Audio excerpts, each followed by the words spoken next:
Well, good evening, everybody, and welcome to tonight's webinar. I just jumped on the line probably about 2 or 3 minutes before we kick off, just to make sure the technology is working, and just to see how many people we have on the line. There's going to be a few people to join us yet, so we'll hang on for a minute. But hopefully you can see the screen that says "How to Succeed at Executive Job Interviews." And if you could just type yes into the question box on your control panel.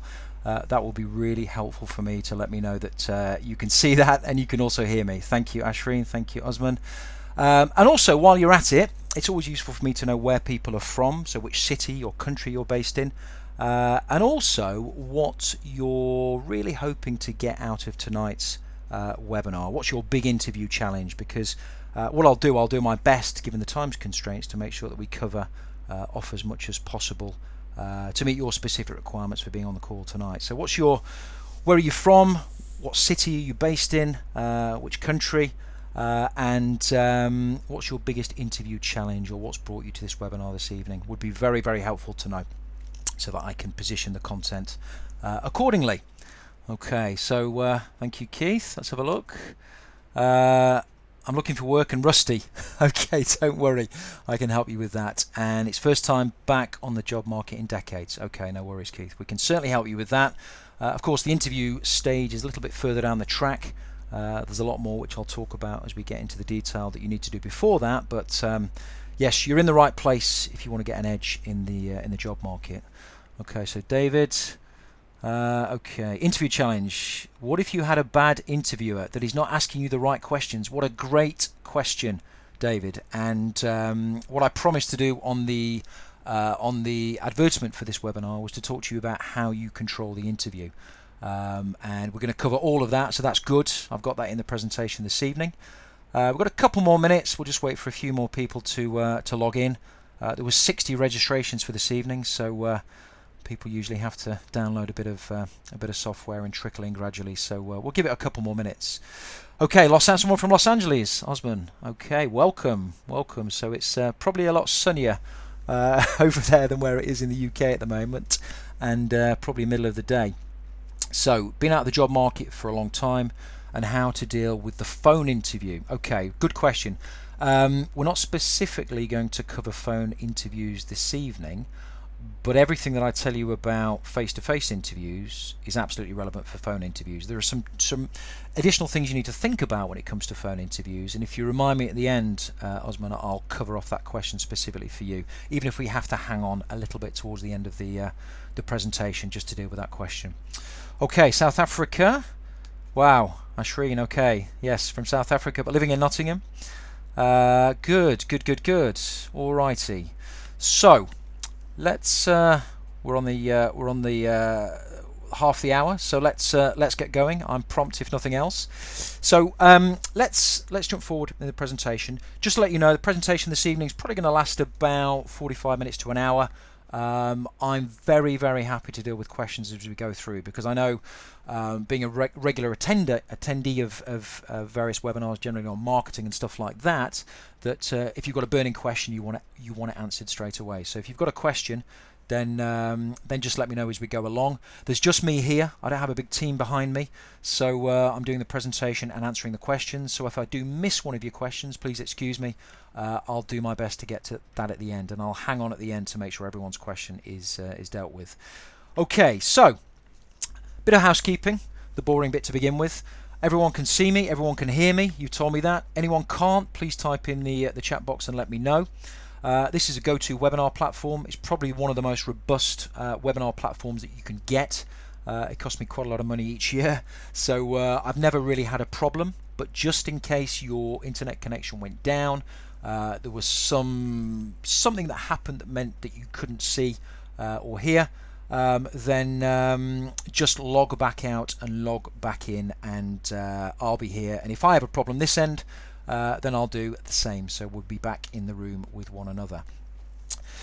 Okay, so Mike, yeah, you can see the presentation, but you can't see me. Yes, you won't see me. You won't see me, Mike. So if you can see the presentation, that's all you can see. So as long as you can see the presentation and hear me, we're all good to go. You've all discovered the question box, which is great. Any questions as we go through, please drop them in there, and that's what we use at the end of the presentation. And you'll also see in the handout section of the control panel the interview checklist that I sent out to you via email. Now, feel free to use this. It guides some of the content that we'll use this evening. It can be a useful way for you to make notes. You'll see some spaces on there for you to make notes on specific things we'll cover. But I'm going to send you out the recording, so you'll have a copy of that. So it's entirely up to you. It's there if you want to download it, print it off. If not, if you want to just listen to me and follow through the presentation, then that's great as well, and you'll get the recording. Hopefully, providing that the processing time works, a little bit later on this evening. And as I say, it's about 45 minutes to an hour, and then plenty of time for Q&A. And Q&A, I'm happy to answer questions generally on job search, executive job search, but we'll try and keep it onto the topic of interviews to make this content most relevant for everyone on the line, if that's okay. Okay, so what are we going to cover today, tonight, wherever you are, middle of the day?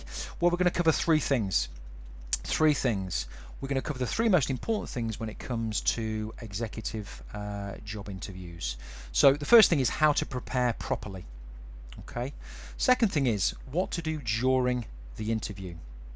And then finally, which is the thing that most people tend to miss, is what to do after the interview's over. Many people do some preparation for interview. They obviously go to the interview, but then they fail to do anything afterwards. And actually the follow-up, if done properly, can be just as powerful as the actual interview process that you've been, and is a very, very important part of the process. Just a quick question from Nigel. You can't hear me. That's probably not going to help you, the fact that you can't hear me if I'm commenting on this. Everyone else can hear me. What I'd suggest, Nigel, is that you log out and log back in. Yeah, or maybe something to do with your sound system there. So we'll keep going because I think the majority can hear me. And one of the big things in an interview, and one of the things you need to think about the executive job interview, is that if you're successful, there's going to come a time where you're going to be made an offer, and then you're into this offer and negotiation phase of the interview process. And there is a direct correlation between the quality of your interview and how you've handled that interview and your ability to be able to negotiate a better offer. Now, what I mean by this is, let's say you're on final interview, second or third interview for a chief executive position, for example. Two candidates in the process, you're a close first, you get offered the job, then you're in a decent negotiating position because you've been offered the job, but they've got a backup candidate, they've got a close second. But if you've done such a fantastic interview and wowed them so much, then when it comes to the negotiation phase, the offer negotiation phase, then of course you're the candidate that they really want, which puts you in a stronger position. So as we go through the content this evening, what I want you to think about is that this isn't just about the interview process. This is about the setup for the next stage of the recruitment process.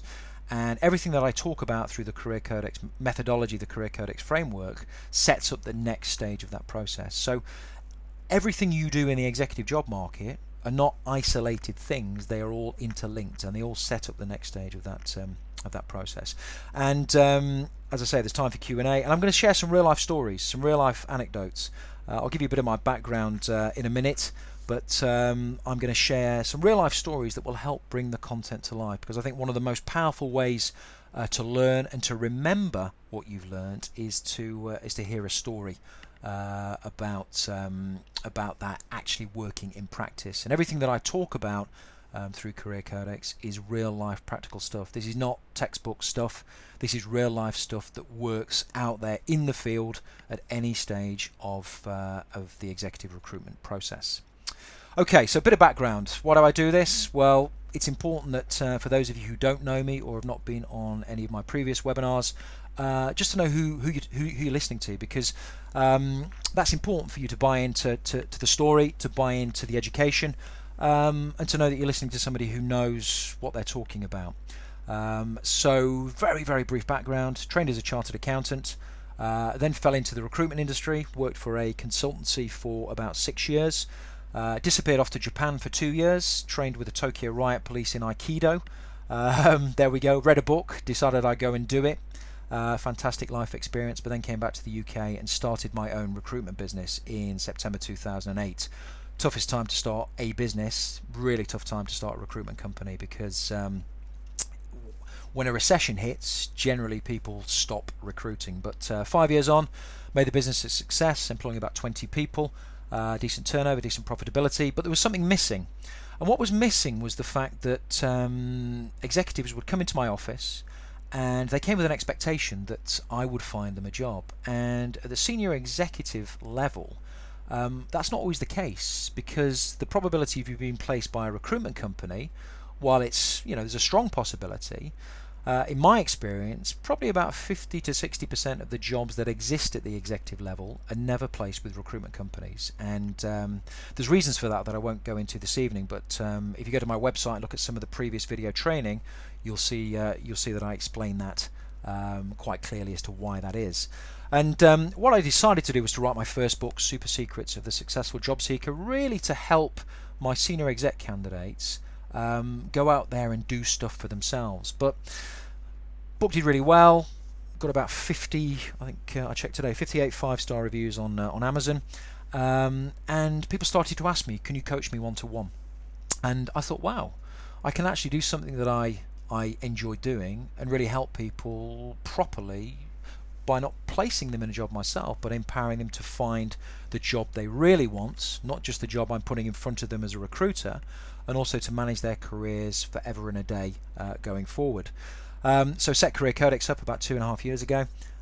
Wrote my second book, which again has done pretty well. It's got 27 5-star reviews on Amazon, and really specializing in this senior executive space where competition can be pretty fierce for jobs, and the job search process can take quite a bit of time, and that obviously has impact on people's psychology and sort of emotional well-being as they go through the recruitment process. And when people say to me, what's the most important thing about finding a job at the executive level, what's the key to it? Well, it's not a CV, it's not interview technique, that's important. What it is psychology, because the right psychology will keep you in the game long enough to find and secure the position that you want. Okay, so a bit of background. Okay, so let's move forward. And my menu bar's popped up, so I'll get rid of that. Okay, Career Codex, what is it? Well, Career Codex is a 4-stage process, and the reason I'm telling you this because you need to know where the interview process fits into the job search process. And majority of people I've come across out there in the marketplace working in the careers education space start with a CV, and in actual fact that's usually the first question I'm asked by potential clients who say, Simon, can you help with the CV? And I say, well, yes I can, but in actual fact if you want to be successful in the job market, you're asking me the wrong question. So what Career Codex does, it takes 3 steps back. CV's here, interview techniques here. We jump back 3 stages to environment. And environment really is how the job market works, what are the motivations of the people you'll encounter in the job market, and I also explain the existence of the hidden market, which is where a high number of high probability opportunities exist that people will never see if they rely solely on executive job boards and executive recruiters and search and selection firms. The next stage is psychology, because your beliefs directly impact your thoughts and your actions, and the job market, unlike quite a number of other things in life, is not an environment of certainty. It's about probability. If you send your CV to a job, you are not guaranteed that you'll be invited in for interview. We all like that instant gratification, and you don't necessarily get that in the job market. It takes time. So the psychology element is hugely important. And I'll talk a bit more about that probably as we go through tonight's presentation. Planning is very important. In business, we put a business plan together. We use that business plan to know where we're going. We use the business plan to know how we're going to get there. And we use the business plan to assess our performance along the way.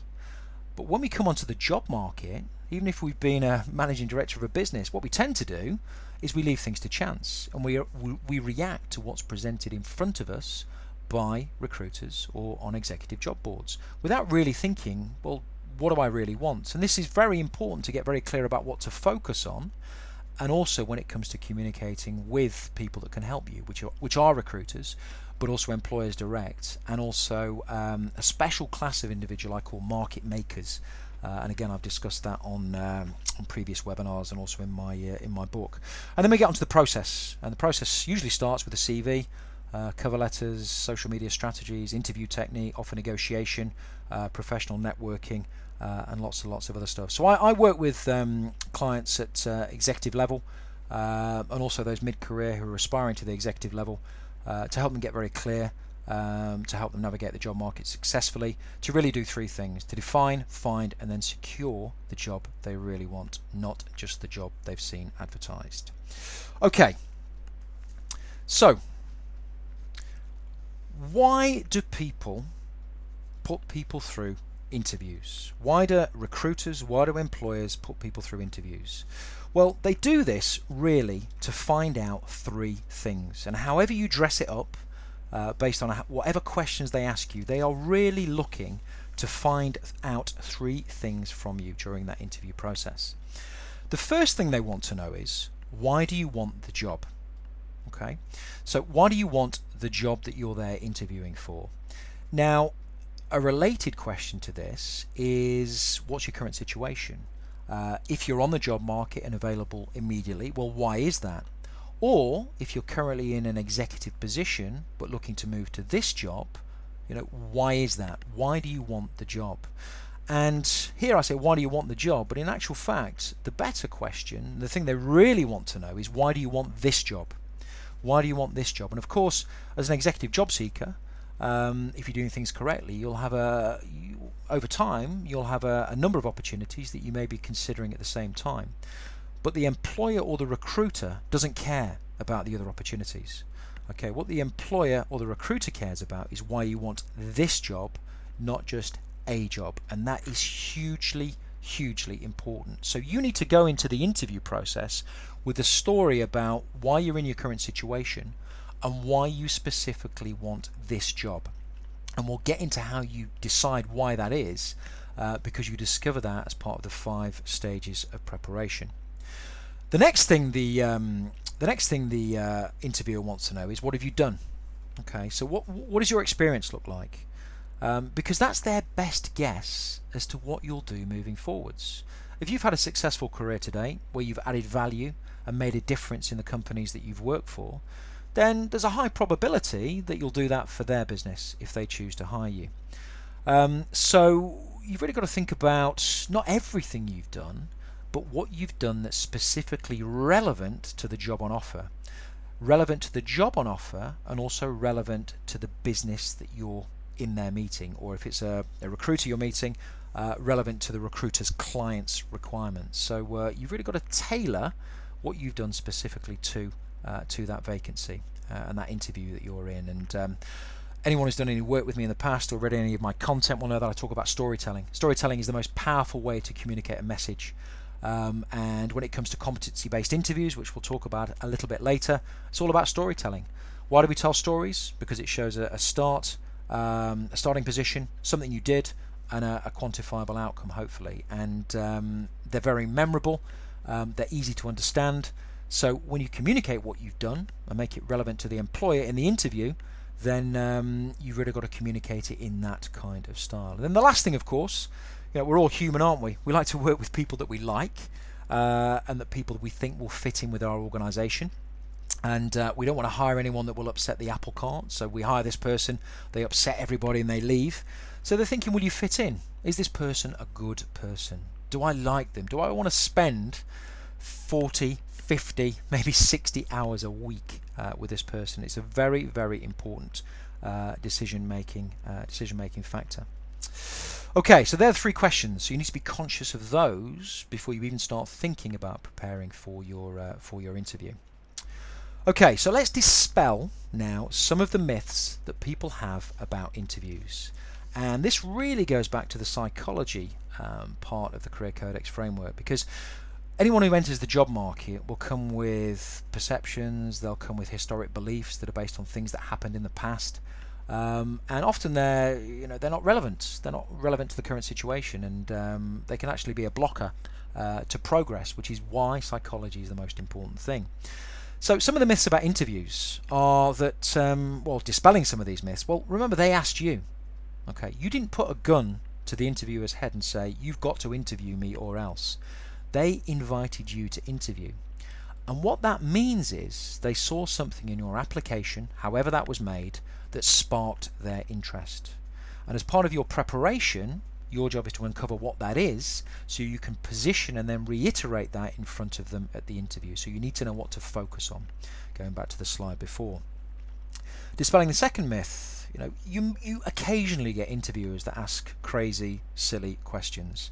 And sat between job seeker and employer for many, many, many years, 10 years plus, I've heard all the stories about the crazy questions. And an employer that asks you those questions, well, you make your own judgment. I would question whether an employer that didn't take that interview process seriously enough to ask you relevant and pertinent questions to the opportunity, is that the employer that you maybe want to work for. But you'll occasionally get caught out. But generally, the employer is not trying to catch you out because they want it to go well. And think about the environment, the interview environment. You're in a small confined space with somebody you don't know. They don't know you. We're all human. We don't like to be pulled out of our comfort zone that often. We don't want a difficult, uncomfortable situation. If you think about the dating world, the last thing you want is a bad date because it's really uncomfortable for both people. And if you think about what an interview is, well, it's not a date, but it's two people that don't know each other trying to decide whether there's common ground and whether they actually like each other. So the interviewer is really not trying to catch you out.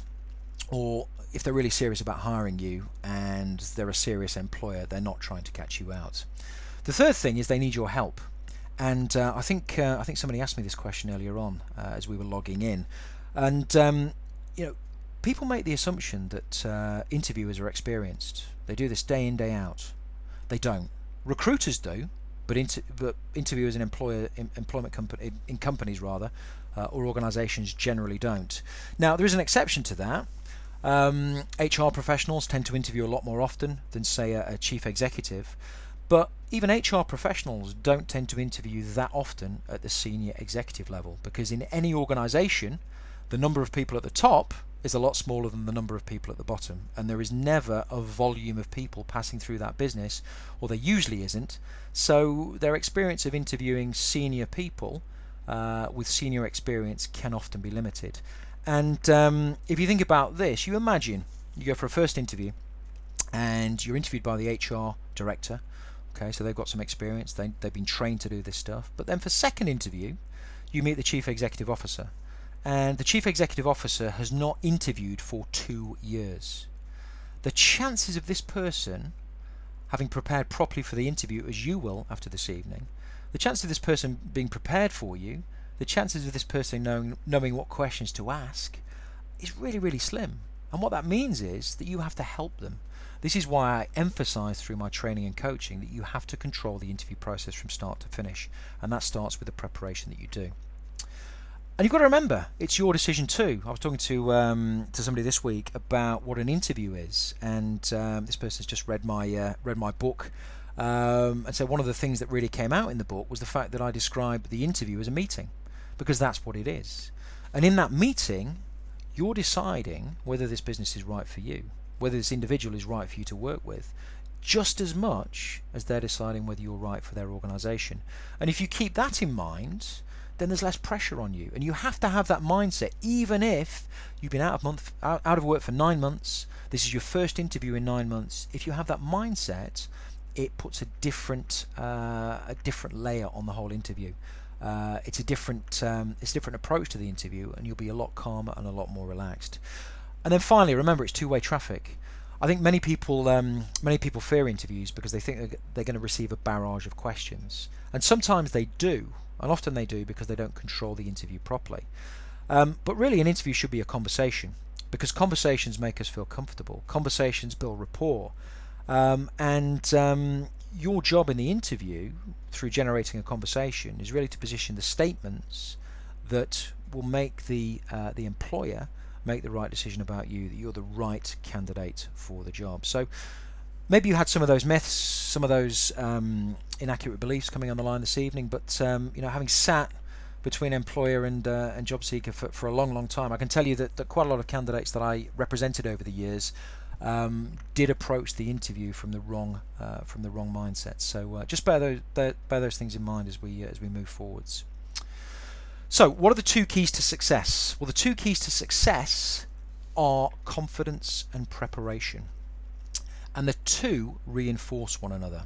So confidence is how you perform under pressure, and this really is about how you control the interview from start to finish. Because if you imagine a situation in an interview where you're reacting to questions that are thrown at you, you're not really in control. And if you're not in control, you're not confident. Okay?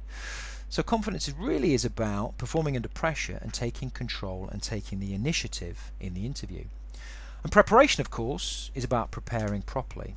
Because if you think about other candidates that are being interviewed against you for this position, well, the chances are that they've got similar experience. You know, their CVs may look quite similar, they may have worked for similar organizations, they may have had similar roles.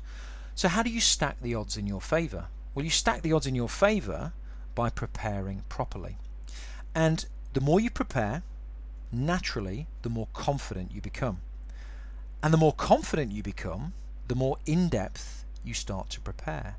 And the more you'll push the boundaries of that preparation to really prepare properly. And you can actually start to enjoy the process. So confidence and preparation are key, absolutely key. And one of the things you need to think about as a candidate coming into an interview process is that you've got to give yourself enough time to prepare. You've got to give yourself enough time to prepare for the interview so that you can build that confidence. So never accept an interview on a day's notice. Really, to prepare properly for an interview, you need at least a week to do the thorough research that you need to do. Sometimes that's not possible, but certainly at the executive level, where people tend to be busy, then you should be given enough notice to really allow you to prepare properly to build that confidence. Because we used to have a saying in my business, my recruitment company, and I think from talking to other recruiters, because I know quite a few of them, headhunters, search and selection people, and I think a lot of them use this saying, which is that the best prepared candidate gets the job. Not the best candidate, but the best prepared candidate. That's what it's all about. So the more you prepare, the better chance and the higher probability of you being the one to get hired. So how are decisions really made at interview? Again, I promised to tell you this, and I'm afraid it's maybe not the answer you expected, but hopefully you'll understand where I'm going with this. Because in life, think about the decisions that you make. Think about the decisions you make, the people you decide to do business with, the product you decide to buy, the car you drive, the house you buy. Why do you make those decisions? Well, I would say a high number of our decisions are made based on emotions. It's how we feel about that decision, and then what we do, having made that emotional decision, we then tend to justify it with logic. And it's exactly the same with the interview process. So one of the things you're trying to do at the interview is to control the interviewer's gut feeling about you, which means it's much more than the words you say. It's much more than the experience you position. It's the whole experience that you give the interviewer. And going back to one of the myths, the interviewer needs your help. So if you make the interview process easy for the interviewer, their natural gut feeling is, wow, what a great experience that was. They probably can't remember everything you said to them about your experience, but they feel good about the interview. You've influenced their gut feeling. Maybe absolutely nothing to do with the experience you position, just how you made them feel.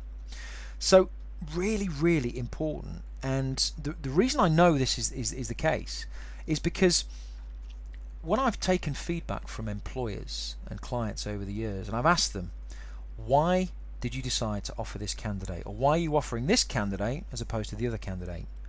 I would say 70 to 80% of the time they never give me a specific reason. They never give me a specific factual reason that this person had more experience than this person, or they said this and this person didn't. What they tend to say is that, I don't know, there was something about this person. It just felt right.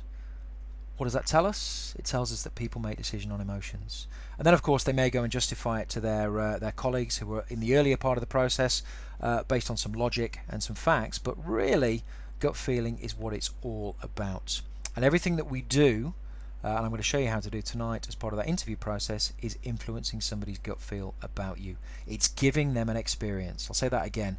An interview is not about you answering questions. Yeah, it's about you, if you take control, giving the interviewer a great experience so that they turn around at the end of the interview and say to their colleagues, that is the person I need to hire. They might not necessarily know why that is, or may not be able to articulate why that is, but they know you're the person they want in their business. And that's really what it's all about. So, let's talk about what I call the staircase of preparation. And those of you who've read my book, Super Secrets of Successful Executive Job Search, you'll know that I talk about this in the book. And I was trying to think of a way to convey the stages of interview preparation in a way that people would remember.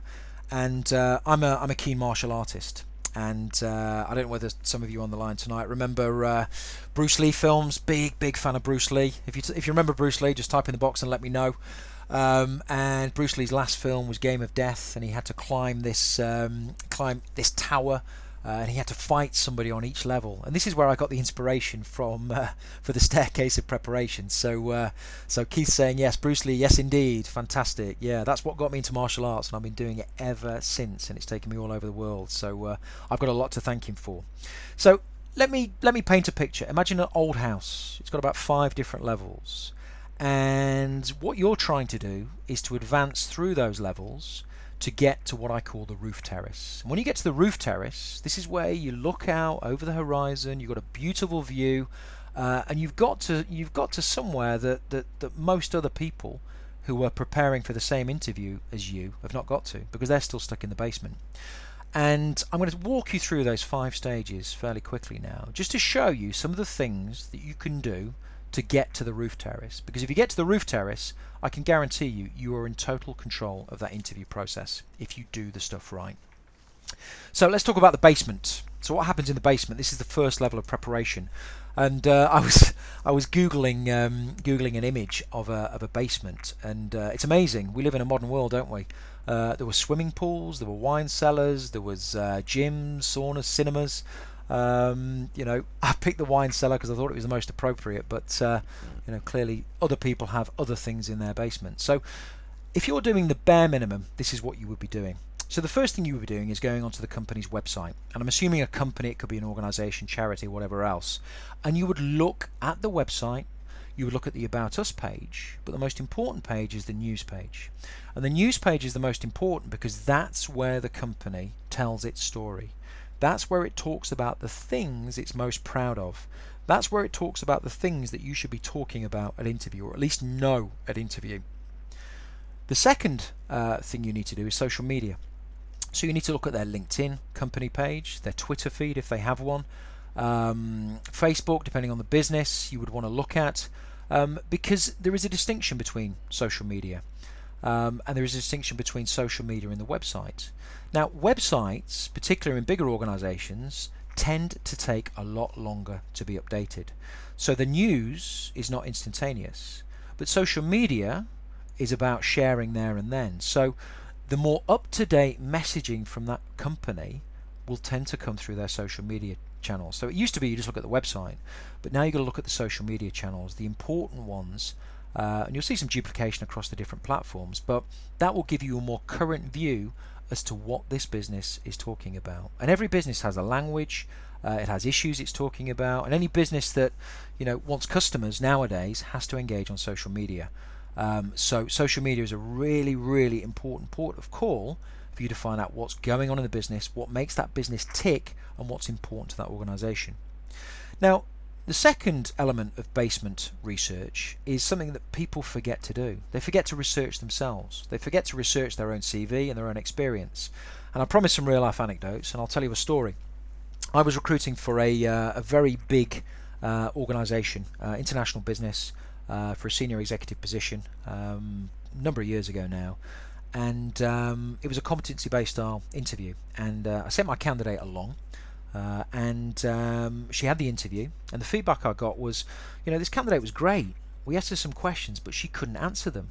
I was like, okay, strange. Okay, I thought she was prepared. I told her how to prepare, and they said, well, yes, we asked her a question about an achievement on her CV as part of the competency-based interview, and she couldn't use that example to answer the question. So she clearly hadn't researched her own experience.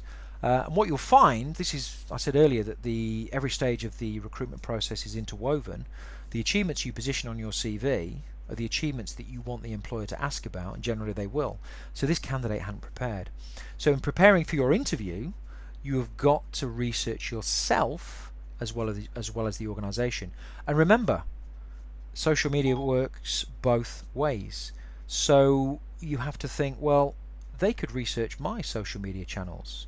And in fact, I was advising an organisation I would do some work with a couple of weeks ago. We did a beauty parade with 3 executive search and selection firms, and each of those firms told us that as part of their vetting, they would be looking at each candidate's social media channels to see if there was anything on there that would alarm them or wasn't a coherent story based on everything else they were communicating through the more traditional CV.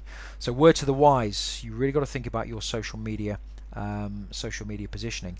And if you weren't on the webinar I did last month, if you go to careercodex.com, onto the video page, I did a full webinar about how to position yourself properly on LinkedIn, and that will help with that very situation.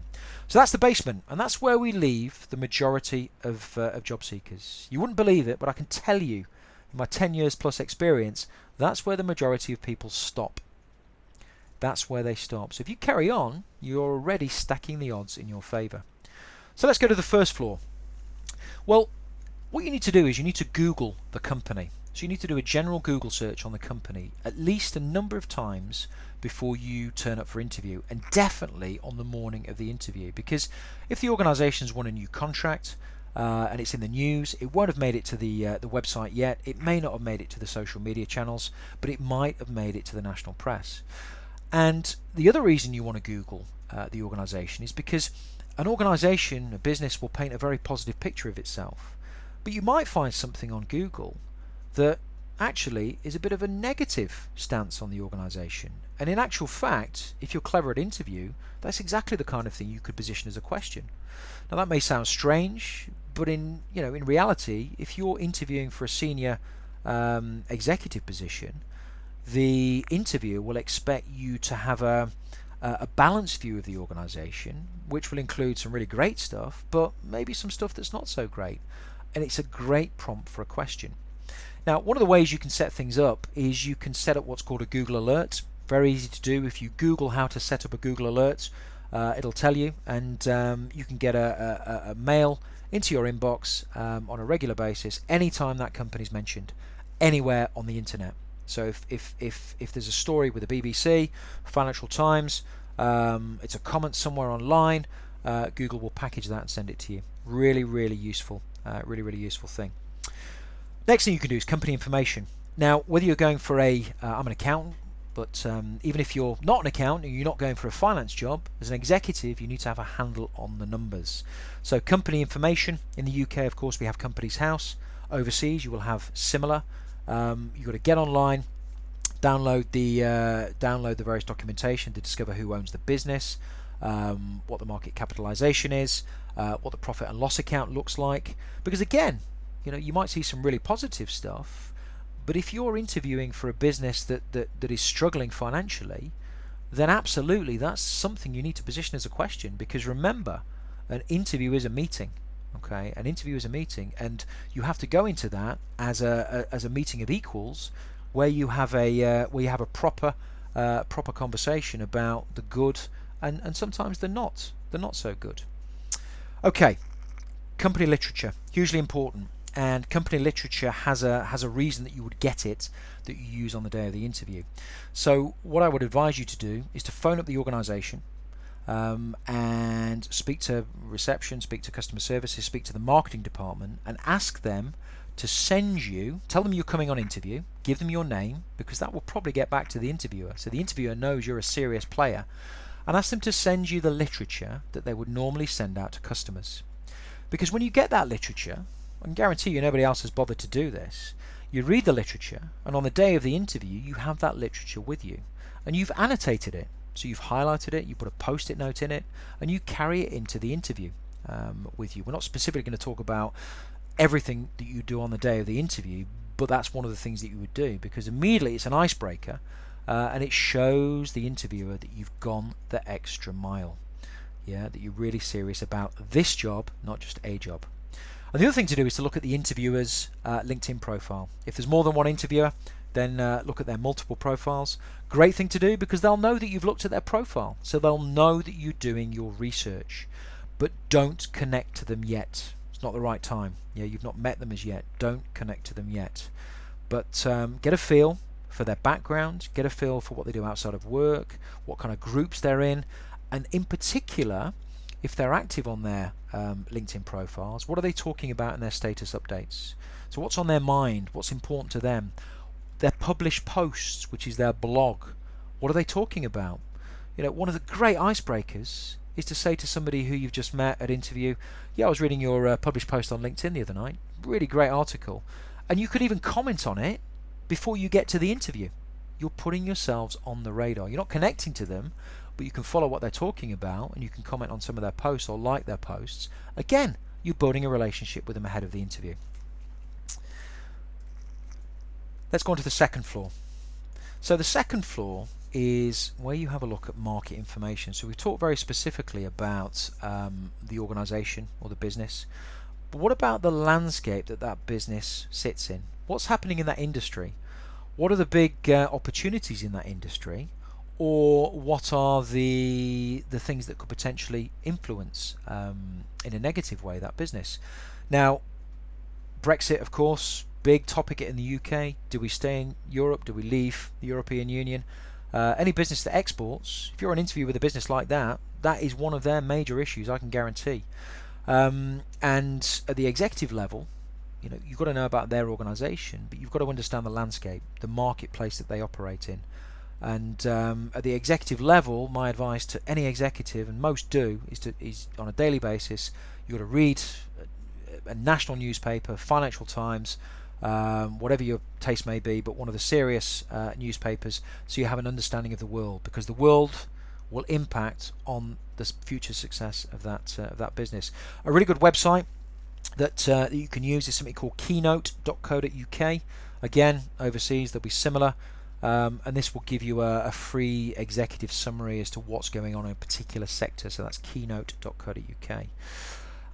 And then contacts in common. So you've looked at the individual's LinkedIn profile, but if you go onto the individual's profile and look down the right hand side, you'll see what contacts you have in common. And imagine that you have a contact in common, so you have a second tier LinkedIn connection in common.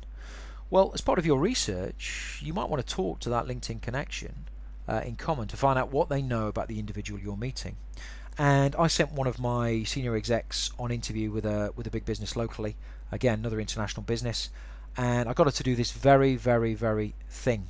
And she realised she had a contact in common, so she phoned this contact in common and said, I'm going on interview with this person in this organisation. Could I spend a couple of minutes with you? Could you tell me anything about them? How can I prepare? What do I need to do? What will get their attention? So she got some insight into the person, and guess what? This person knew the person she was interviewing with quite well. This is why you have to make a phone call to have this conversation, because we're all connected to people that we don't necessarily know. And she had a really insightful conversation, and guess what?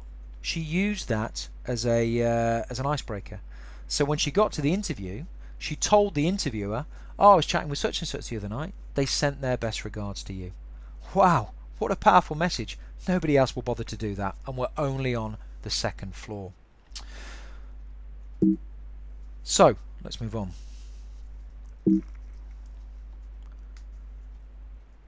Okay, third floor. hugely important, and we just have a couple of questions. Once we get through this section, I'll deal with those questions, Mike and Amanda. Third floor, hugely important. Experience the organisation where possible. What do I mean by that? Well, the obvious answer, if you're interviewing with a retail business, okay, you go to a store, you talk to the store manager, you get their name, okay, you tell them your name, because you never know whether that will feed back ahead of time. And you ask them questions about what it's like on the ground. What are the issues on the ground that are impacting that business? Some of you may remember the TV program Back to the Floor, where the chief executive went back to the operational level in the business. There's been various other spin-offs like that. It's hugely important because often what happens on the shop floor will give you an indication as to what they should be thinking about in the boardroom. So if it's a retail business, it's easy. But if it's not a retail business without it doesn't have a premises, well, you have to be a bit more creative. And again, real life story. Sent one of my senior candidates off for an interview with an airline, and we talked about how she could experience the organisation. So it was a bit extreme to take a flight. If she was really serious, she could have done that. But what I got her to do was to go onto the airline's website and go through a booking process right the way through to checkout. And when she got to the interview, establishing her baseline, which we'll talk about in a moment at the start, she told them this. And the feedback I had was that this is one of the most prepared candidates that they had ever interviewed, because she thought creatively to experience the business in a different way and done something that nobody else would bother to do. Now, the other option is customers and suppliers, or the other thing, rather, it's not an option. Experiencing the business is not an option. You need to do it if you seriously want this job. Customers and suppliers. So, where are the customers? What's happening in the suppliers' businesses? Because if you know this, you can have more intelligent conversation and ask more intelligent questions. And really, this is about making the effort.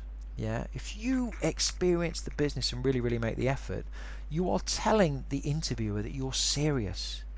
Another very quick story. One of my last pitches when I was running my recruitment company. Was to a London-based SME to recruit their finance director, and this business operated in the licensing of children's toys, and I knew that they had products in Toys R Us. So about 2 or 3 days before my meeting, so similar kind of environment to an interview, I wanted them to choose me ahead of any other recruiter. I went to Toys R Us. I spoke to the store manager, got the store manager's name. Bought a couple of their products. I took a photo of the stand in the store, and I got to the meeting a few days later. And the first thing I did, I established the higher baseline, which I'll talk to you about in a moment. I said to them, "Oh yeah, it's great to meet you. Thanks for having me here today. By the way, I was in a store up in Nottingham a few days ago, looking at your products." And they said to me, "Really?" I said, "Yeah, I was in Toys R Us." They said, I didn't know we had any product in Toys R Us." I said, "Well, would you like to see a photo? Would you like to see some of the products?" So I went into my bag, pulled out a photo of their display, talked to them about what the manager had told me about the display and how well it was selling, and also brought out a couple of the products and said, "Yeah, my kids had played with them. They really enjoyed the product." That is what won me that piece of business. I was a recruiter with no database in London, and I won a London client's recruitment fee, and they paid me up front. We didn't negotiate on fee. Paid me a proportion of the fee up front. I would not have done that if I had not experienced the organisation, and it's exactly the same message for you on interview. So finally, the roof terrace. This is where the magic happens. This is where the magic really happens. And the first thing you need to do when you get to the roof terrace, because you've got a lot of information now, is to know the summary. So you have to think about what are the 3 or 4 things that you need to focus on at the interview. What are the 3 or 4 things that you need to address or answer, even if you're not asked it at interview, so that the interviewer goes away with a positive impression of your ability to do the job and having had a great experience. So if you've done your research, you know what the marketplace is like, you know what the organisation is like, you've experienced the business in some way, you've talked to a contact in common, then you will have a pretty good idea as to what the 3 or 4 main issues are within that business. And a great question to prepare for is, Well, thanks for coming in for the interview. What are the 3 or 4 things that you would like to talk about today? So if you can prepare for that question, then you're pretty prepared for the interview. The other thing is a 90-day plan. What's a 90-day plan? Well, in the normal interview environment, people are looking at your historic experience and trying to make a judgment about how relevant that is to their business. It was the second thing on the first, second or third slide I showed you this evening. But imagine if there was a way that you could demonstrate your ability as if you had the role already. Wouldn't that give the employer far more comfort about making a decision to hire you if you talked about the things you would do in the first 3 months? It absolutely would, and this is what a 90-day plan is. So having taken your knowledge from the preparation you've done, what you do is you chart out and put together a 1-page plan as to what you would do in the first 90 days in that organisation, as if you'd been offered the job. Why do you do that? We do it for a number of reasons. First of all, it helps you to get very clear about what kind of experience you need to position in front of them. And you can use it as a tool on the day of the interview, either to discuss or to leave with the interviewers. And I'm going to tell you a story, and this is the story I promised to tell you on the landing page where you signed up for the website, signed up for the webinar rather. So, if you look at my LinkedIn profile, you'll see that I have a 2 or 3 day a week job where I'm a chief executive of a business organisation that helps to attract inward investment into the Midlands. And I interviewed for this position because the position interested me. And I wanted, this was the job I wanted. I interviewed for it about 2.5 years ago. And I had no experience of inward investment. I really didn't know what it was all about, what the fuss was about. I'd run my own recruitment business, completely different sector. You know, what's that got to do with inward investment, dealing with politicians and all various other stakeholders in this complex world? I knew, because I'm an ex-recruiter and we know these things, I knew who I was up against. And I knew the 2 people I was up against had got about 10 years experience at least in this kind of sector. So I knew I had a tough ask. So in my preparation, I did all of the stuff I've shown you how to do this evening. But what I also did is I prepared a 90-day plan. And when I got to the interview, having broken the ice, having established the higher baseline, which I'll talk about in a moment, I said to them, look, I prepared a 90-day plan, which is what I would do in the first 3 months of employment. I'm very happy to talk about it if you want me to. So you offer, you don't force feed. I'm very happy to talk about it if you'd like me to. Or I can leave it with you at the end of the interview.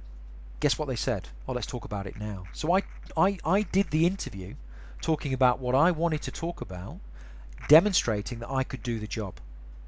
They could see me in the job rather than me having to prove that my previous experience, which wasn't actually that relevant in some areas, without me having to prove that previous experience was right for their business. And I got the job. The caveat you have to make when you present a 90-day plan is to say, look, this is based on an external perspective. I've not worked in your business, so I'll have got some stuff wrong. I know that, but it's based on an external perspective. This is where I've got to in my preparation. Imagine where I'll get to once I'm in the business, and that's down to positioning confidence. And it worked.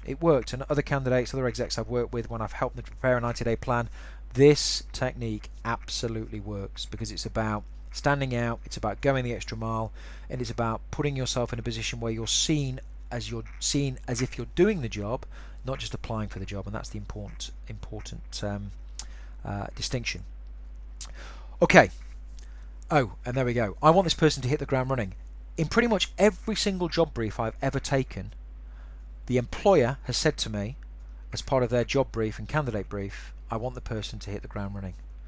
So if you can demonstrate in the interview, you've already thought about how you're going to hit the ground running, you're already miles ahead of your competition for the job that you want. Okay, we had a couple of questions that just popped up, so I'm just going to quickly have a look at those and maybe deal with those quickly. Okay, so Mike said, Simon, thank you for the LinkedIn comment. I wasn't told who my interviewers were prior to my interview 9 days ago and still haven't heard. But would you advise I look at their LinkedIn profiles retrospectively? Yes, and I'd advise you do more than that, Mike. So if you'll have a pretty good idea as to what their level is, what their job title is. So I would ask I would ask whoever has arranged this interview for you, if it's a recruiter, okay, if you can't tell me, you can't tell me the name of the person, can you give me an idea as to their level? Even if they don't tell you that, you'll have a clue based on your level. So go onto LinkedIn, Advanced People Search, and find those people, and then absolutely look at their profiles, and then do it retrospectively. Okay. Yes, and when you do that, Manda, it does alert the interviewer that you've looked at their profile, which is great because it tells them that you're serious. This is why you don't want to do it the night before, because they'll think, oh, this person's doing last minute preparation. Do it a week before. Do it a week before. Okay. So, and one further question. Okay, so James, you've asked a really good question about weaknesses. Can you hold that till the end? Can you ask me when we finish the presentation? Because absolutely a very, very important question about how you deal with weaknesses, because we all have them, and I have a unique strategy to deal with those situations. So, conscious of time, let's talk about the triple A of influence. So what's the triple A of influence? Well, I said to you earlier that an interview is about giving the interviewer an experience. It's not just about the words you say. It's about your body language, and it's about how you come across. That's not just the words you say. And if you've ever read any books or done any kind of been to any presentations on this kind of stuff, emotional intelligence, whatever else, then you'll know that the majority of stuff we communicate doesn't actually come out of our mouths. It's how we carry ourselves, how we conduct ourselves. It's one of the challenges that there is in presenting like this on a webinar where you can't see me, because I can't express myself as well because I'm not using all of my senses and my ability to do that. So the AAA of influence for interviews is authority, amiability, and attention. So you have to think about, in the interview environment, about conveying authority because you're interviewing for an executive position, softening that authority by being amiable, and giving the interviewer undivided attention. So let me talk through those very quickly. Authority is how you dress, how you speak. Senior people, important people, tend to speak slower than other people. Okay, so it's how you speak, how articulate you are, how you dress. Your clothes, your shoes, your dress sense, your style, how you even carry your body tells people a lot about you. I do a lot of presentations, and people sometimes have said to me, you seem to convey this message out to the audience. Now, a lot of that is not to do with the words I say, it's how I stand. I've done martial arts for 25 years, and you stand in a certain way where you hold your body in a strong position, which allows you to convey a strong message. So it's things like that. And the big test for authority is this. And if you've been to networking events or to events where there's a speaker and you don't necessarily know who the speaker is, you walk into the room, and my view is you should know who the most important person in that room is without even hearing them speak. You should just be able to feel their presence. And this is what authority is all about. So there's more about that in my book if you want to get hold of that, but that's really what you need to think about. So dress sense and all of that is very important. But you have to soften that, because authority can be confused with power. And you have to soften the power with amiability. This means you have to smile. Yeah, and you have to be yourself. Yeah, don't try and be anybody else. Everyone else is taken. Yeah, be yourself. I would class myself as I come across pretty professional, fairly polished in how I articulate myself, but I have a style. I have a style, and what I always try to, I'm smiling as I'm talking to you because I try and convey that amiability, that personal rapport building, and smiling is hugely important. And then attention. And if you've been to a networking event and you shake someone's hand that doesn't look you in the eyes, or when you're talking to somebody they're looking out the window, you've lost their attention. Now, the interviewer might do that, but you can't. So it's very important to be in the moment. This is back to emotional intelligence, to be present in the moment so that you're responding in that moment to their question. You're not thinking about what they just asked you. You're not thinking about what they might ask you next rather. You're in the moment, your eye contact is good, you're focused, you're articulating a response to that question. So authority, amiability, and attention are hugely important to convey your influence, which is one of the things they're going to make their decision on as to whether to hire you or someone else. So during the interview, day of the interview, during the interview, I'm going to go over some of this fairly briefly. There's one main point in here, which is the baseline, a higher baseline. First thing you need to do is to start strong. So you've got to get there on time. Whenever I go for a meeting, I never sit down. I always stand in reception. Sometimes you have to sit down if it's a small reception, but I stand because when the interviewer comes out to meet you, the last thing you want to be doing is rising from a chair, rustling papers, and kind of distracted. If you're stood up, you have to be alert, otherwise you'll fall over. From a psychological perspective, you start the interview at the same level of eye contact, and that's important. Establishing a higher baseline. This is really the culmination of everything you've done in terms of your preparation, because you set the scene. And one of the bits of feedback I've had off candidates over the years is they'd come back to me and say, I'd say, how did the interview go? And they say, well, not really sure. The interviewer just talked at me. And some of you on the line may have had that experience. Now, there's only one person responsible for that, and that's the candidate, because they didn't control the interview. And if the interviewer is nervous, has not interviewed for a while, they will tend to do that, because nobody likes an uncomfortable silence. So what establishing the higher baseline is doing something like this. And at the start of the interview, you say, thank you. Before we get going today, I just wanted to say thank you very much for seeing me. I've been really excited to come and interview for this particular job, and maybe give a reason.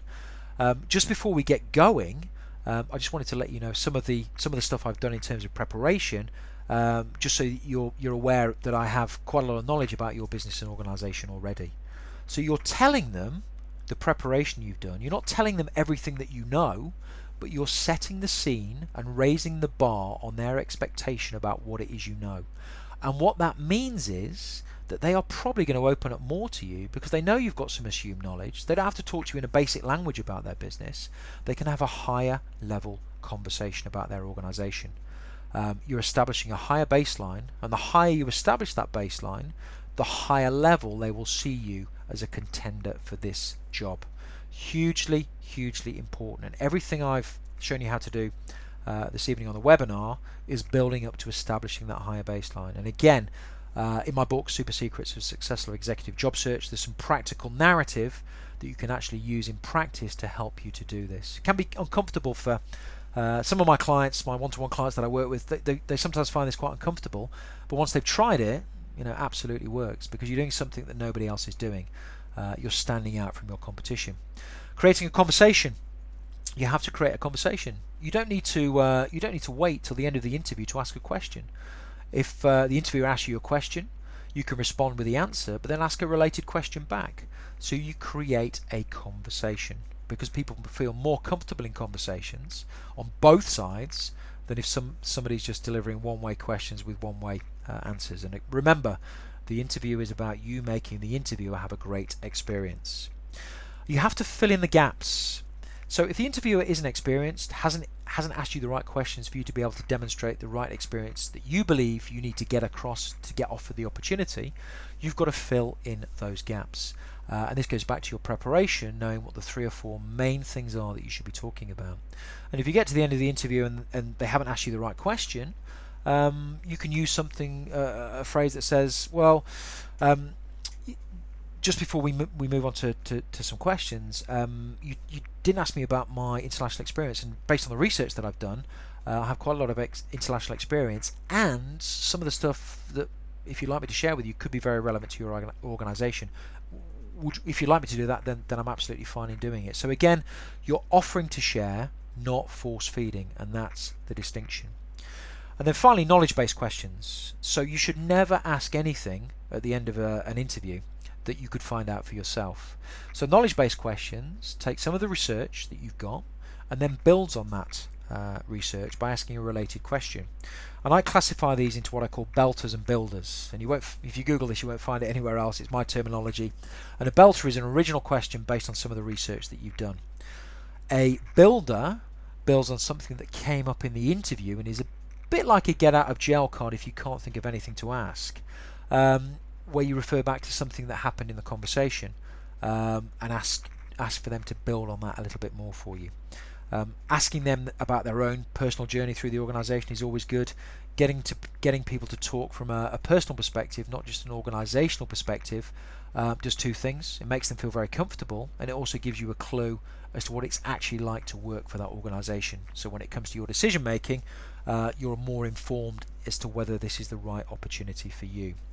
And James, you'd asked a question about weaknesses. Yes, everyone has weaknesses, and nobody has got the full suite of experience for any job they go for. Very, very rarely. And if they have, my question to them would be, why go for the job? Because going for any job, if you're looking to advance your career, is about gaining new experience. So as part of your interview preparation, as part of your journey through the interview, let's say after the first interview, you know that the first interviewer has explored a particular weakness. Well, at the second interview, you want to bring that weakness out to the forefront with a solution, with a positive to it. Now, I have a specific strategy for this, and it's in my book, Super Secrets of Successful Executive Job Search, which is quite hard to say sometimes, and it's called the 8 Mile Strategy. Okay, it's the 8 Mile Strategy. Maybe I'll do a video on that, or a podcast on that, and put that out in the weekly newsletter. We don't have time to go into that in detail tonight, but there is a strategy there, and it's in the book if you want to go and get hold of that. I also have a strategy called the Black Hole Principle, which is how you create conversations, flowing conversations, and again, that's in the book, and I may do some content on that as we move forwards.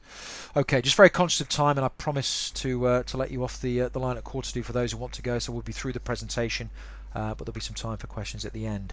So what do you do after the interview? Well, this is where most people stop. This is where you need to continue, because what you do here can directly influence the decision that the interviewer makes about you. So you need to ask for feedback. But before you ask for feedback at the interview, you need to position your stance on things. So at the end of the interview, when you thank the interviewer for seeing you, you can say, look, just before I go, I just wanted to let you know how interested I am in this position. This thing that you said to me today specifically has really resonated with me, and I'm very excited to be considered for the role. Before I go, I appreciate it may be too early, but do you have any feedback, any instant feedback, any thoughts, any concerns, anything you wanted to raise with me? And you do that for two reasons. You want to leave that interview knowing or getting a feel for what they thought about you. And in actual fact, when you ask for feedback, if there's an unwarranted reservation, I'll say that again, an unwarranted reservation, you have an opportunity to deal with it. And that could be a reservation, an assumption that they've made because they've not asked the right question, and it's a last-ditched attempt for you to fill in the gaps. You clarify the timing of next steps. You know, is it going to be 2 weeks, 3 weeks, 4 weeks? One of the biggest frustrations for executive candidates is waiting for a decision. So ask them at the interview, how long, when are you going to make a decision? How will that be communicated? So at least you know. Ask for a business card. It's a professional thing to do. And most recruitment processes, particularly in the bigger organisations, are run by HR professionals. And if you've interviewed at second interview with a CEO, get their business card, because guess what? You've got their direct email address, you've got their mobile number probably, and you've got their direct dial. So you can get in touch with them. And because they've given you the business card, there's an implicit implication that they're happy for you to do that. So you can actually go back to them to find out what's happening if you don't hear from HR within the time frame that you were expecting. And then, of course, LinkedIn. This is your time to go onto LinkedIn and to connect with them and send them a personal message thanking them for their time. Also, it's not on the slide here, but you send them an email using their business card to again thank them for their time. And to take this to a whole new level, if there was something that was discussed at the interview, something they'd expressed an interest in, a relevant article that you'd mentioned or something you'd seen that you could then share with them and send them that in the email, then again you've gone the extra mile. You've built some rapport that other people won't have bothered to do. Okay, very quickly, competency-based interviews. I did a blog on this. It's on my website, careercodex.com. There are 3 real reasons that people do competency-based interviews. And what is a competency-based interview first off? Well, a competency is a skill. So this is where the employer is trying to identify whether you have a particular skill or not. People get slightly scared about the title competency based, but really it's just about deciding whether you've got the skills for the job or not, and then evidencing those skills. And the reason they become quite popular in recent years is because they allow the employer to gather evidence. They put the candidate through a standardised process, which isn't just a barrage of questions with short responses. And they gauge the depth of that experience. So it's a bit like a funnel. They ask you a very broad-based question, which is why you need to be very specific about how you answer that. And you're probably wondering what the Maserati's doing on the slide. I'll explain that in a second. And then they drill down, so they'll ask a subsequent question. Well, how did you feel? What did you do next? What was the impact of that? How did you react to that? To really gauge the depth of your experience, and more so, how you were thinking and feeling. And my favourite car there, Maserati Gran Turismo. I've not got one yet, but I'm determined to get one day. That is a reminder for something called CAR, C-A-R, Context, Action, Result. And context is the situation you found yourself in when you're communicating your experience.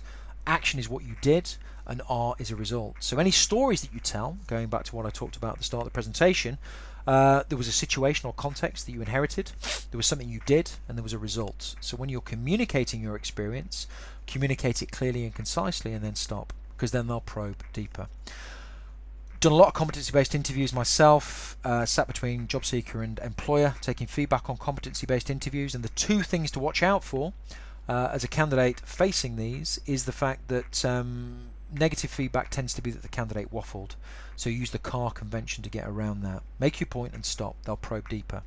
And the second thing is that people tend to talk about we did this, we did that. What they're looking to evidence at competency-based interviews, can be quite hard to say that multiple times, competency-based interviews, what they're looking to evidence is what you did. So if you worked as part of a team, then tell them you worked as part of a team, but explain the role that you did. Okay, we're a little bit over. Just want to tell you very, very briefly that I'm doing one of these webinars every single month now for the remainder of this year. And that might be all you need, but for those of you who are on the call tonight that think you need some extra help or guidance, then I run a number of different programs, careercodex.com/services.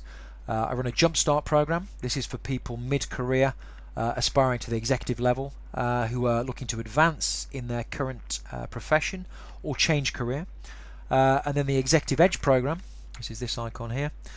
This is for people at the very senior level in the job market. They're looking for help to define, find, and then secure their executive position. Both programs run over 3 months. There's formal education and training, and I work very closely with you for those 3 months as your confidant, your guide, to deal with very specific things that will happen to you in the job market. And you know, I was thinking about how I position myself in this space, because I don't like to call myself a career coach. And with the martial arts convention there, and having done that for 25, 26 years, I guess I'm a trainer because I train people how to attack the job market properly. I'm a coach because I motivate people and I keep them taking action in the ups and downs of all the things that happen in the job market, and give them the confidence to do that. And then I'm a corner man, so in any professional martial arts bout there's a corner man, and the corner man's there in the thick of the fight, really helping that individual make sense of what's happening to them at that time practically. So I'm a trainer, coach and corner man. There we go. Let me know what you think about that if you want to send me an email. But yeah, if you do need some help, I'll drop the links in at the end. Go to the webpage.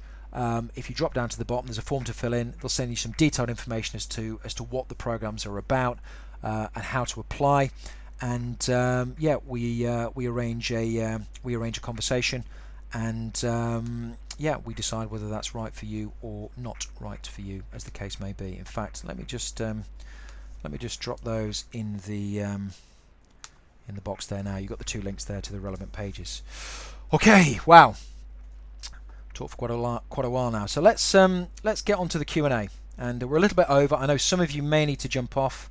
The Q&A, I'm going to stick around for another probably till around about 9 o'clock UK time.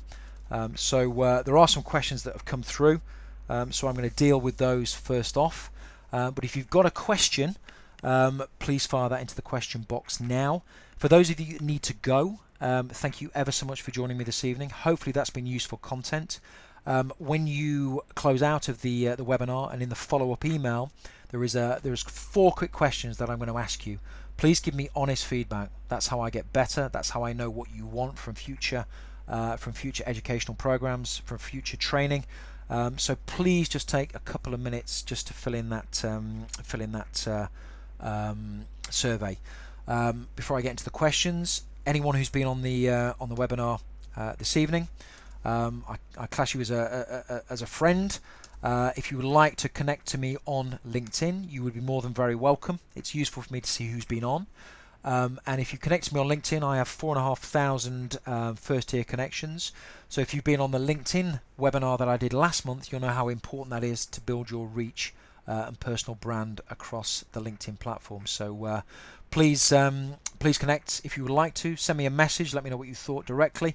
I'm running this webinar again next week, next Thursday. So I'm aware, people on this webinar will know other people that might benefit from this education and training. So please send them the link to the webinar, to my website, if you know anybody else that you think could benefit from being on the call next week, because we've still got a few places left.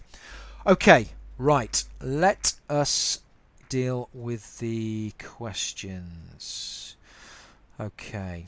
Well, I've got quite a few actually. Okay, Osman has said, what is the best way to respond when asked, what can you do for us that no one else can? Wow, great question. Great question. Well, the best way to respond to that is based on the preparation work that you've done.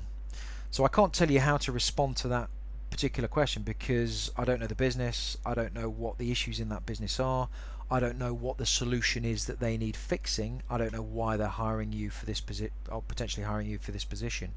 But if you've done the preparation work that I've spoken about this evening, you will have a clue as to what the most important thing in that business is now.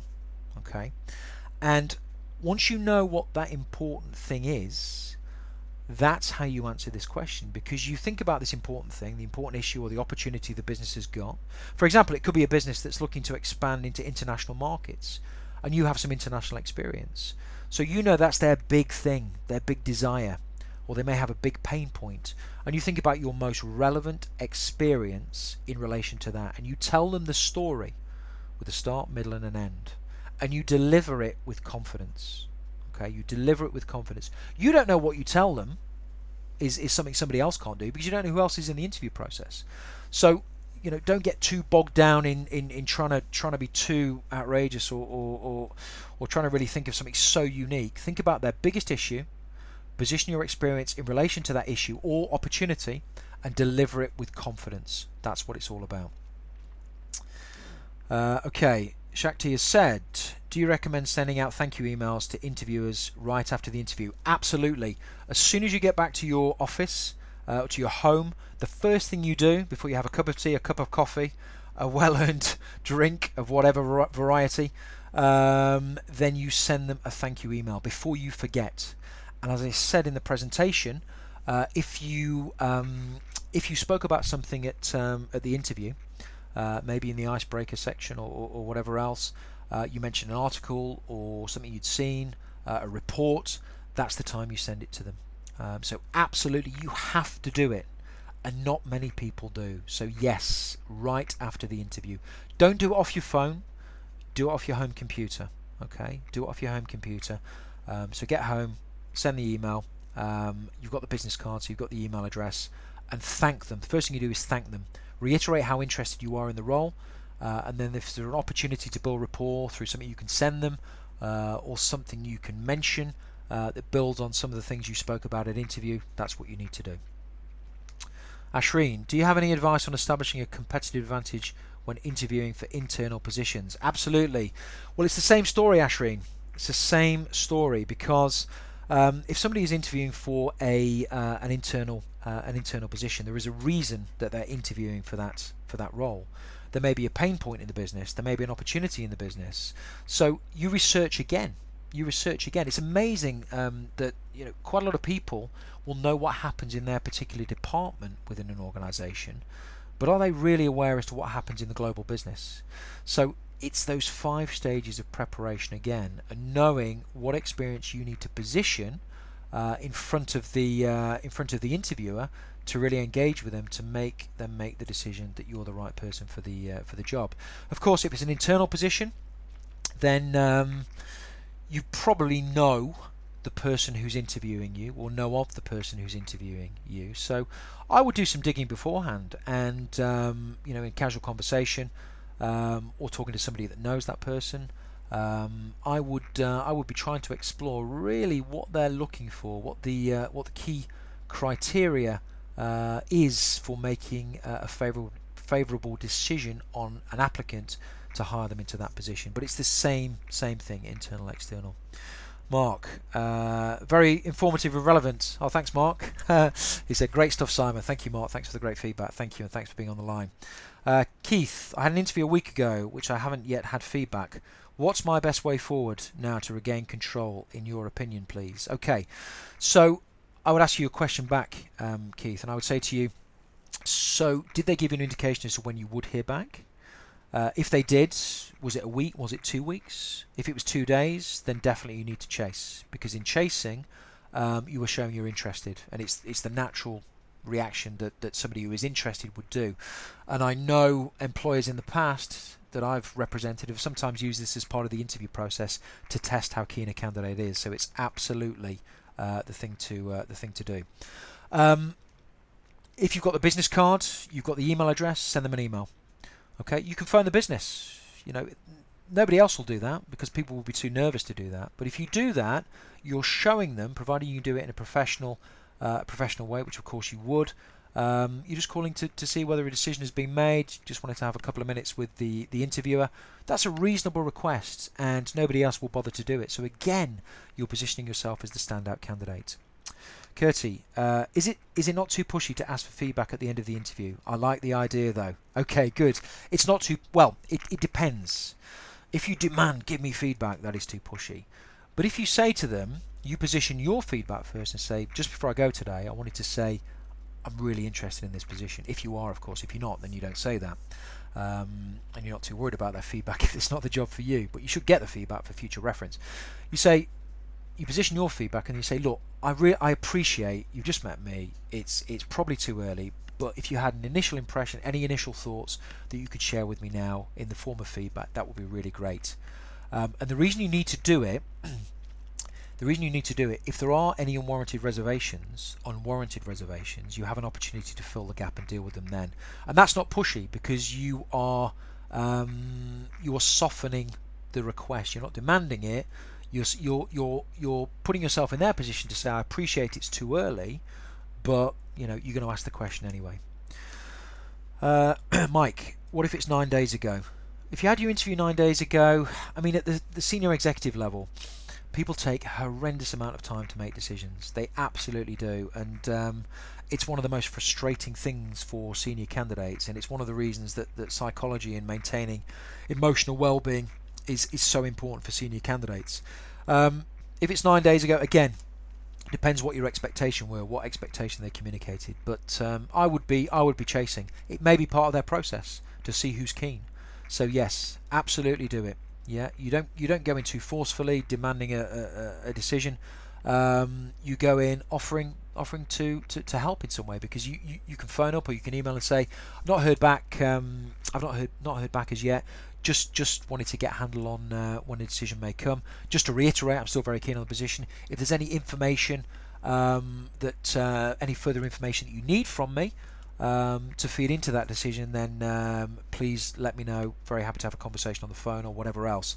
So you're offering to help. You're being helpful as opposed to demanding a decision, and that's the distinction. Philip has said, often there may be a tacit promise of equity in the future for executive appointments. Yes, absolutely. In addition to the salary communicated by the recruiter. To what degree do you recommend this is proactively mentioned, probed as part of the interview or post-interview salary discussions without damaging your prospects of getting the role? Absolutely fantastic question, Philip. Because at the executive level, One of the things people are very interested in is equity, so having a stake in the business, because that's how you make your real money. Of course, you'll be salaried and remunerated well as an executive, but having a stake in the business is where you make your real type retirement money. So this is how I would handle that. If you've got a recruiter who is working with you, and they have told you that equity is on the table, then equity is very likely to be on the table. I wouldn't necessarily position that at your first interview or second interview. If there's a third interview process, then that may be the time. But generally, all salary, remuneration, offer packages, equity discussions are best left till when you've got the offer. They're best left till when you've got the offer, because when you've got the offer, and I think I should probably do a webinar on this actually. When you've got the offer, the power balance switches. The power balance switches because suddenly you're the candidate that they want. They've said, yes, Philip, you're the guy we want. Puts you in a position of strength. You have a stronger negotiating position. So really, that's the time to drill down into salary, remuneration, equity, etc., etc. Of course, the challenge with equity is whether they give it on day one or whether they give it further down the track based on certain targets. You may need to buy in. These are all the detail of the equity question that can become quite complicated, which is why it's best in the interview process to prove you're the right candidate, get the offer, and then deal with that after the fact. But if equity is important to you, then as part of your decision to go for the interview, in the planning part of your executive job search, then that's something that you will be focusing on and knowing what looks like a good role and what maybe isn't the right role for you. So hopefully that answers your question, Philip. Well, this is really great, guys. So many questions coming in. I love answering questions because it's the most interactive part. So I'm gonna stick around. We've got another 5 minutes, so I'll keep going. If you need to drop out, thank you ever so much, and hopefully I'll see you next month. But I'll keep going with these questions. Mike said, would you advise sending a thank you if the interview was 9 days ago? Too late. Missed the boat. Yeah, you can't thank them 9 days after the interview. The thank you is the day of the interview. At the very latest, the next day. That would be a bad idea. Okay, next time, thank them sooner. The fact that you haven't thanked them is not the reason they've not got back to you. They may just not have made a decision. And of course, I understand the position you're in. You're probably thinking about, well, it could be this, it could be that, it could be something else. Those are all assumptions. Yeah, get the facts. So I would get in touch via email. Even better, pick up the phone, find out what's going on, and see where you are. But no, it's too late after 9 days to send a thank you email. Okay, what have we got next? So Keith has said a couple of days. Okay, not sure what the question is, Keith. If you want to type the question in, you've made a statement a couple of days. Maybe that's in relation to how quickly you would send a thank you. Thank you, same day, morning after, day after, very latest. David has said, Simon, once again, great job and lots of great information. Thanks. Cheers, Dave. Well, thank you, Dave. Thanks for joining me. Curtis said, thank you, Simon. Really useful. Thank you, Curtis. Great to see you on the line. Edward has said, if you have something that you think might affect your performance on the way the interview would on the small screen on the way to the interview, would you mention it in passing at the start? If you have something you think might affect your performance. Okay. I managed to lose a contact lens and run over a pheasant on the way to my last interview. Wow. Okay. Great question, Edward. Here's what I'd say. When you plan the interview, when you're the day of the interview, you need to get there early to deal with situations like this. So if you've lost your contact lens, okay, there might be something you can do if you've got enough time to deal with it ahead of time. If you run over a pheasant, okay, that could be quite a traumatic experience. You need some time to calm down. Do not distract from what you're there to do by those things, unless, of course, the pheasant thing, absolutely not. So let me make an important distinction here. You need to arrive in the vicinity of the interview early to precisely deal with any issues like this. But you never enter the interview environment until about 5-10 minutes before, because otherwise you become a problem for the people that have got to have you sat in reception. So there's an important distinction. Of course, if you've lost a contact lens, there's nothing you can do about it. Your eye's streaming, you might just drop it into conversation, but don't make a big deal of it. The icebreaker should not ideally be that. It should be something more relevant to the organisation and the research that you've done in preparation for that interview. Okay, Amanda has said, during creating a conversation, is it professional to casually mention something like, I recently bought a house? Would that show dependency in a positive way? It could do. So particularly when relocation is on the cards, if you're based in London and the job opportunity is in Manchester, telling the employer or the recruiter, if it's a recruitment interview, that you bought a house in Manchester will give them a great deal of comfort that you're really serious about wanting this job and being in the right location for this job. It depends what you're trying to achieve by saying that you recently bought a house. Of course, that shows that you have some stability because you've got to pay a mortgage, presumably. I would tend to use that kind of statement more from a relocation perspective, because one of the things as an ex-professional recruiter that recruiters worry about is a candidate who applies for a position who looks great, who says, yes, I will relocate, because there is always a high risk and high probability that something could go wrong, and actually they may not relocate. So by telling them you bought a house in the vicinity, then that calms that one down. Wow, so many great questions. Ashreen, thank you so much. Simon, having read your book, I still found this incredibly helpful. Well, great. The book will give you some of the framework, but of course the devil is always in the details. So yes, thank you, Ashreen. Osman, great webinar, great new ideas. I'm sure I will get to my roof terrace. I'm sure you will.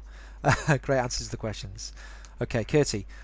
If you get a rejection and then you go back and ask for feedback, sometimes the feedback is not specific. All they say is that the other candidate was better. How can you drill deeper? Well, sometimes you can't. The bigger organisations tend not to give expansive feedback sometimes. Part of your self-awareness post interview is to really reflect on what went well and what maybe didn't go so well. So you make your own notes and come up with your own assessment of the feedback. You can always ask to have, as opposed to formal feedback, an off-the-record conversation, and position it that having that conversation, you're not going to challenge them on that feedback, but actually you're looking to get that feedback to help you move forwards with your career. And generally, rather than communicating that on email, if you're going to ask for informal feedback, the best time to do that is on the phone. And often if you appeal to people on a personal level and say, look, I appreciate you may not be able to give me formal feedback, but to really help me move forward and to learn from this experience, even if you could spare me 5-10 minutes on the telephone, just have some informal feedback. I'm not going to challenge you on it. I'm going to take it on board. That will be really, really helpful. And some people will do that, and quite often some of the clients that I represented would do that for some of my candidates because I facilitated that. Get something from the... Okay, not sure what that one is. Okay, thanks, Mark. Keith, thank you, very informative and helpful. Thank you, great to get the feedback. Thank you very much. Now for me to put practice into action. Yes, no, sorry, now for me to put into practice. Absolutely. Theory is no good without practical application, and practical application is no good without some theory. Nick, many thanks. Okay, thank you, Mike. Last couple of questions now. Philip has said, an interviewer for an FD role may want to directly reference a candidate's external network, bankers, lawyers, CVs, VCs, etc. This may create a conflict for the candidate if these external contacts also know the candidate's current boss. How would you recommend a candidate deals with this? Thanks, great webinar. Yeah, really great question, Philip, and I've had this issue before when I've recruited senior positions, because often the situation happens that the candidate who's on interview, let's say it's you, Philip, you're on interview, the person you're interviewing crops up in conversation that this person who is interviewing you knows somebody in your network, and unbeknown to you, post-interview, goes and does some due diligence and can potentially cause a situation because the message gets out that you're looking for a position. Now, there is never any guarantee that that won't happen, but what you can reiterate at the interview, if that crops up in conversation and there is a mutual contact, you can position at the end and say, look, I'm aware we have some contacts in common. I'm aware that as part of your referencing process you might want to go and talk to people in the professional network, bankers, lawyers, VCs who I know. I've absolutely not got a problem with that, but of course I've not communicated to any of these people that I'm actually in the market for a new position. So what I'd need for that to happen post offer stage, I'm sure you can appreciate that, and of course I would need to tee up that conversation so that they knew my position before you spoke to them. So it's just about reiterating the message that you don't want these people going off and talking to all these people. When the time is right, you understand that it's an important part of any recruitment process and vetting process, but you need to be part and give approval for that vetting to take place, and that's absolutely reasonable. Shakti says, thank you so much, Simon, learned some great stuff, excellent. And Curtis says, thank you again, Simon, great webinar. Well, that's about it. We've ran 15, 16, 17 minutes over, but some really great questions. There's still 12 people on the line. I'm going to close the webinar down now. Once again, thank you so much for being here. Just a quick note to anyone who's watching this on the replay or watching this through YouTube. If you like what you've heard on today's webinar, I put out lots of free educational content. If you're watching this on the replay through YouTube, the best thing to do is to click on the link below in the narrative box. That'll take you to the website. You have an opportunity there to subscribe to my weekly newsletter. If you're on my weekly newsletter, you get an advance warning and preferential seating at these webinars, because there are limited numbers that we can accommodate. So yeah, best thing to do, careercodex.com, career and then codex.com. Number of different ways you can subscribe to the newsletter, and then you'll be in the loop for future education and training. So thank you ever so much for joining me. It's been a great session. Hopefully you've learned some stuff. It's been a pleasure to have you on the line to answer your questions and to really help you to stand out in the executive job market, to be better able to handle executive interviews, so that all of the hard work you've done to get to that executive interview stage pays off, because you're the one that gets offered the job at the end of the day. So thank you very much. Take care, and see you next time.